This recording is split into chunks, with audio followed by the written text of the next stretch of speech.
네, 안녕하십니까. 선호팀에서 세계사 강의하고 있는 이종길입니다. 우리 서양사에서 우리 지난번 그리스 펠로폰소스 전쟁하고 페르시아 전쟁 이어서 코린토스 전쟁, 그리고 보이오티아 전투, 레옥트라 전투죠. 전쟁, 그리고 카이로레니아 전투, 그리고 이제 그리스 이후의 전쟁들 좀 보도록 하겠습니다. 우선 이제 코린토스 전쟁은 기출 시험에 나온 적은 없지만 아니요.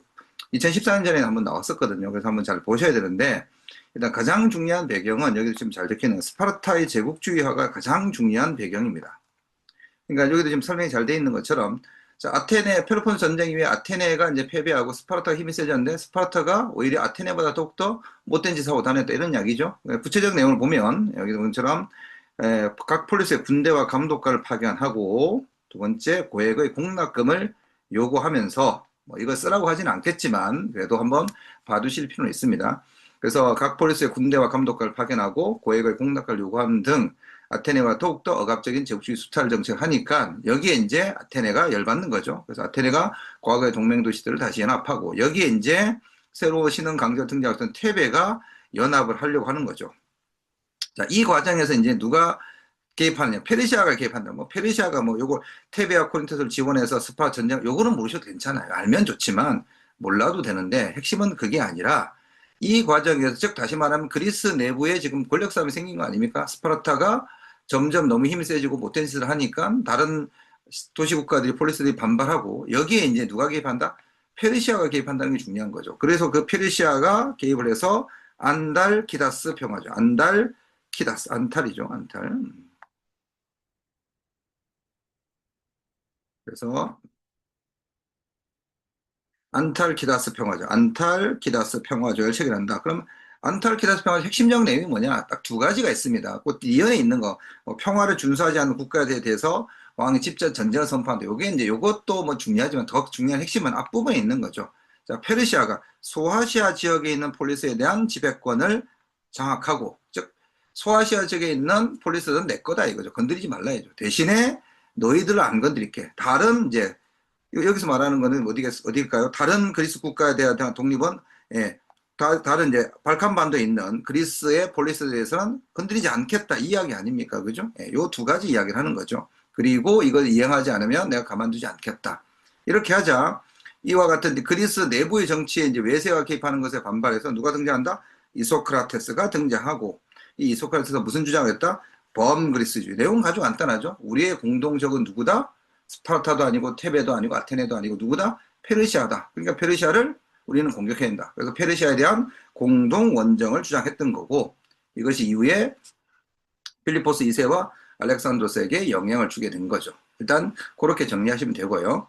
자, 두 번째, 자 보이오티아 전쟁입니다.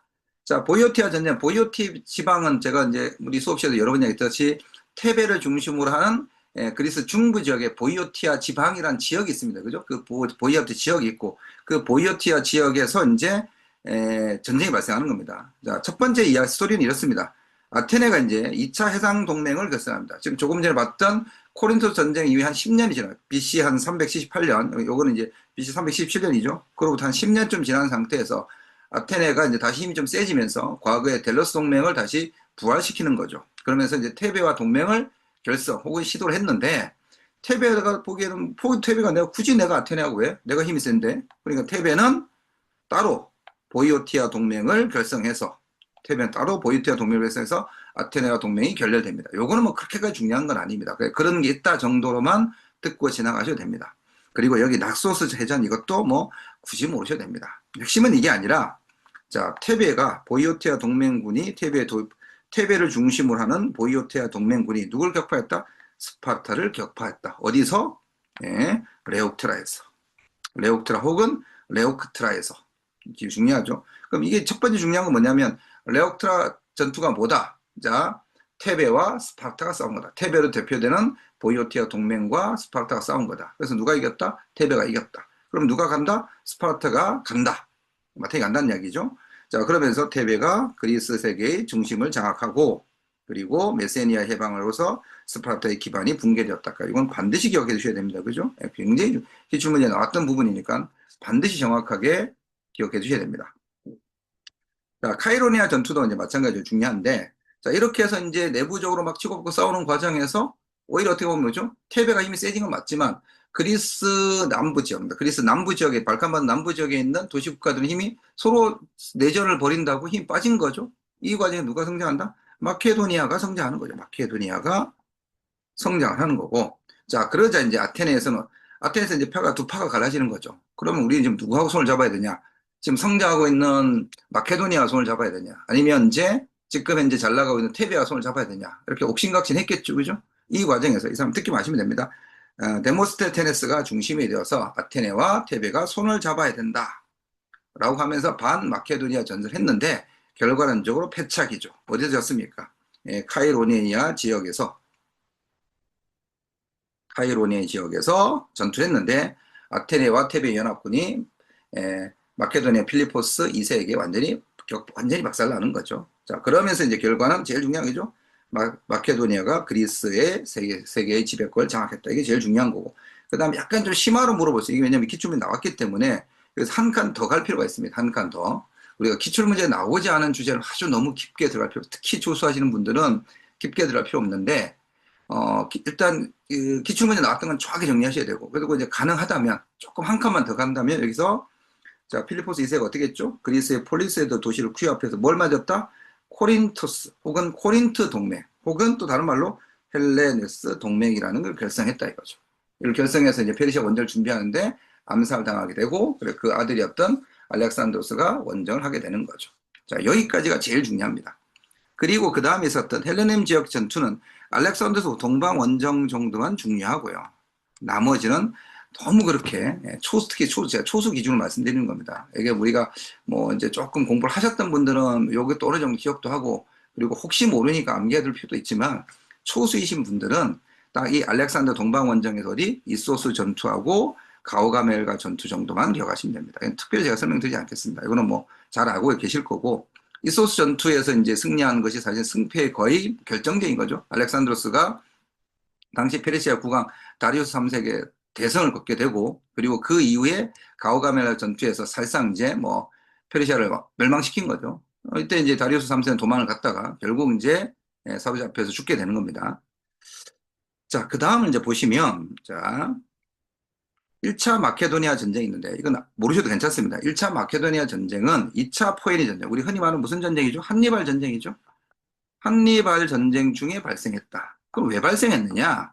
근본적으로 이제 두 가지가 있는 거죠. 하나는 당시 마케도니아의 필리포스 5세라는 사람이 누굴 도왔다? 한니발 도와준, 이 마케도니아가 한니발을 도와준 거죠. 여기에 이제 로마에 대해 좀 짜증이 나 있는 거죠. 요게 이제 근본적 원인인데, 근본적인, 말 좀 꼬였네. 미안합니다. 이건 이제 2차였고, 솔직히 죄송합니다. 다시 정리하면, 말이 좀 꼬였네요.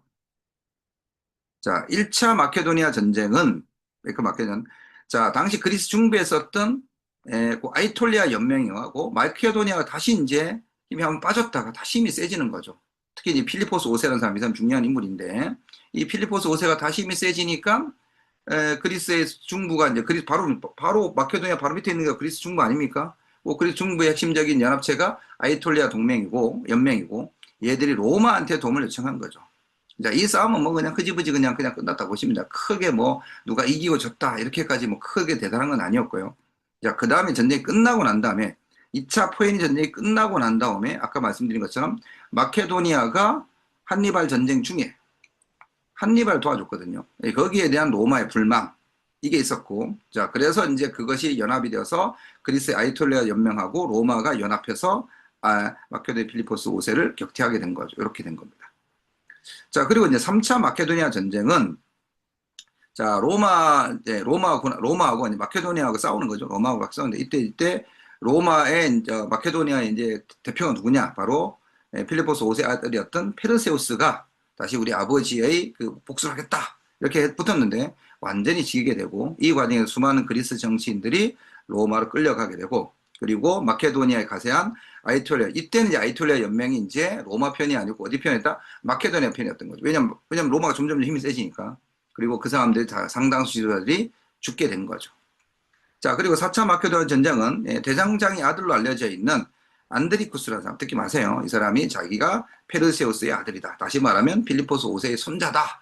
라고 주장하면서 이제 전쟁했는데 완전히 처참하게 박살 나는 거죠. 그래서 요거는 좀 한번 봐두시기 바랍니다. 코린토스가 완전히 파괴되었다. 그리고 마케도니아가 로마의 속주가 되었다 정도는 한번 봐두시면 좋겠습니다. 자, 그리고 이제 마그네시아 전투는 로마가 이제 우리 그 헬레니즘 왕국에 있었던 셀레우쿠스 있죠? 셀레우쿠스 왕조 요 군대하고 싸워서 이겼고, 이때 로마가 승리해서 이렇게 해서 이제 그 소아시아 지방, 시리아를 중심하는 그 지역을 누구한테 줬냐면 요 여기서 친로마적인 페르가문이라는 나라가 있었는데 그 페르가문 국왕한테 준 거죠.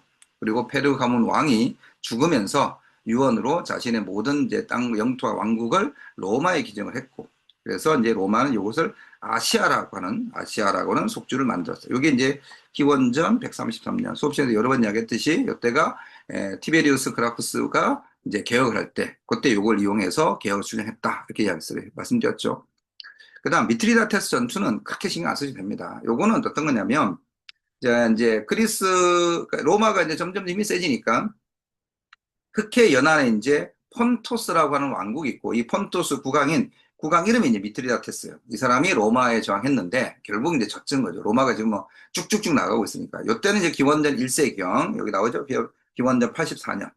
예, 술라 유명한 이제 그 벌적파의 대표적인 술라가 이제 원정대 끌고 여기를 격파하고, 그리고 이제 셀레우스의 남은 지역의 대부분이 이제 속주로 편입됩니다. 자, 다시 한 번 더 말씀드리지만 오늘 수업의 핵심은 여기 지금 나와 있는 요거 헬레니즘적 전투 이게 아니고요. 뭐다?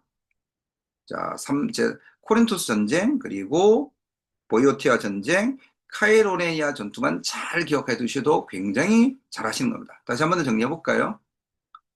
자, 코린토스 전쟁의 핵심적 내용은 뭐다? 스파르타의 제국주의화다. 이게 가장 중요한 거다. 이 과정에서 페르시아가 개입해서 페르시아와 스파르타 사이에 안탈키다스 평화조약이 체결되었다. 그렇죠? 요거. 자, 핵심적 내용 뭐다? 페르시아가 소아시아 지역에 대한 폴리스에 대한 지배권 장악하고 나머지 그리스는 독립을 인정하겠다. 그리고 내 말 안 들으면 가만 안 두겠다. 이거고. 이렇게 해서 외세가 개입한 것에 대해서 누가 반발했다?